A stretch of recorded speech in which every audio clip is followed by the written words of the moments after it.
നമ്മുടെ ഏറ്റവും പ്രിയപ്പെട്ടവർക്ക് മുന്നിൽ ചിലപ്പോഴൊക്കെ തോറ്റുകൊടുക്കുന്നതും നമ്മുടെ സന്തോഷങ്ങളാണ്. അവർ ജയിച്ചു കാണാൻ പലപ്പോഴും നമ്മൾ ആഗ്രഹിക്കാറില്ല. നമ്മൾ സ്നേഹിക്കുന്ന നമ്മുടെ ഏറ്റവും പ്രിയപ്പെട്ടവരുടെ മുന്നിലായാലും ആ ഒരു തോൽവിക്കുമുണ്ട് വല്ലാത്തൊരു സുഖം.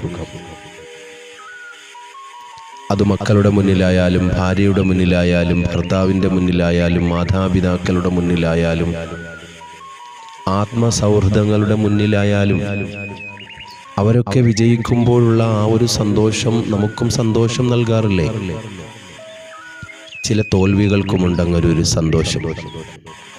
ചില തോൽവികളും ചില വിജയങ്ങളും എല്ലാം ജീവിതത്തിൻ്റെ ഭാഗമാകുമ്പോൾ നമ്മുടെ പ്രിയപ്പെട്ടവർക്കായി ചെറുതായിട്ടൊന്ന് തോറ്റുകൊടുക്കുവാനുള്ള ആ ഒരു മാനസിക വിശാലതയാണ് നമ്മുടെ ജീവിതത്തെ മനോഹരമാക്കി തീർക്കുന്നത്.